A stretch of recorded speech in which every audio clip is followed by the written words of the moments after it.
Room 13 presents. The mist hung low over Ashfield that September morning, tendrils slithering through the narrow alleys and over cobblestone streets like ghostly fingers. The tiny town, cradled by ancient watchful mountains, seemed frozen in time, encapsulated in its own lore. A place where whispers carried tales of forgotten shadows. Few dared venture near the old Hillcrest Sanitarium on the northern edge, a decay-ridden construct of brick and iron that loomed disdainful and forgotten at the world. Its blackened windows were like hollow eyes drilled into a desolate face, staring back at the living. Linda Parker drove up the gravel path leading to the sanitarium, her heart a drumming metronome, outpacing the quiet friction of tires rolling on stone.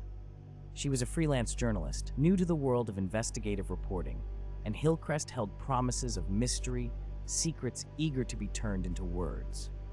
Her editor, Tom, had been adamant. If you want your breakthrough piece, you go to where it all happened. Where it all happened, indeed. The sanitarium had once been the heart of psychiatric care, but its heart had gone silent nearly 30 years ago, under circumstances troubling and equivocal, patients and staff disappearing, whispers of malevolent hallucinations, and the echo of a final doctor's urgent notes found scattered in a solitary room.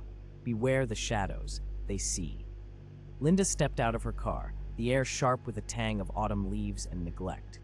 She hesitated at the entrance, the large oak doors yawning open, inviting. A raven perched atop the rusting gates, its beady eyes tracking her as she moved.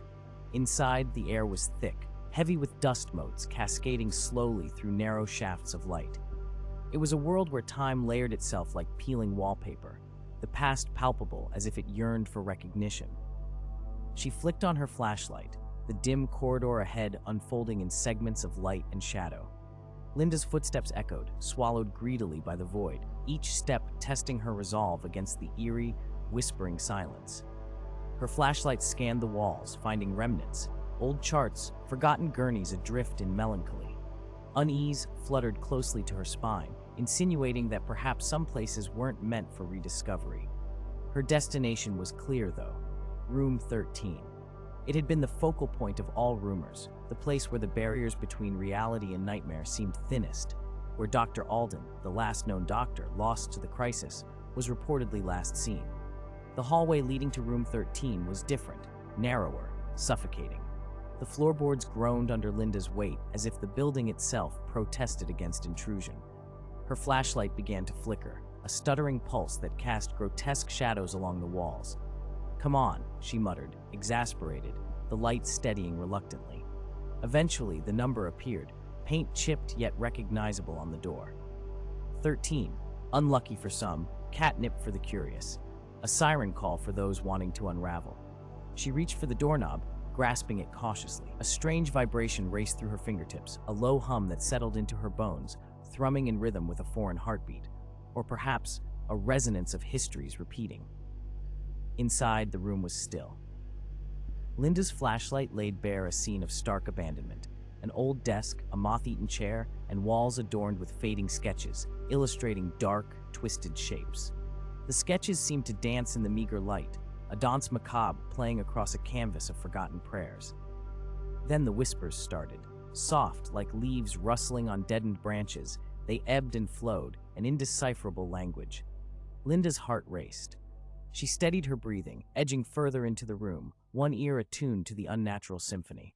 The desk bore a journal, its pages yellowed, ink faded. She opened it gingerly, recognizing Dr. Alden's hurried script. September 13th, 1987. I fear mem losing grip. Reality warps within these walls. Sounds that should not exist, figures blending into one. Colleagues say the place is alive, echoing with voices. I resist listening, must focus. They want something. No, they can't breach daylight. Trapped in twilight specters. Room 13, it pulses in wait. A chill coiled around Linda, primal fear whispering of observation, subterfuge, deceit. She snapped the journal shut, unsettling the still air. Suddenly, a shadow slipped past her periphery, so quick it was almost imagined, yet the room seemed to deepen, drawing its breath.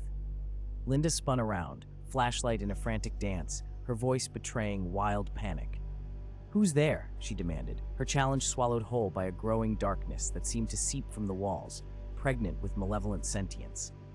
The tremors in her hands intensified, and inexplicably, the air grew dense, a tangible force, each molecule vibrating with dark potential.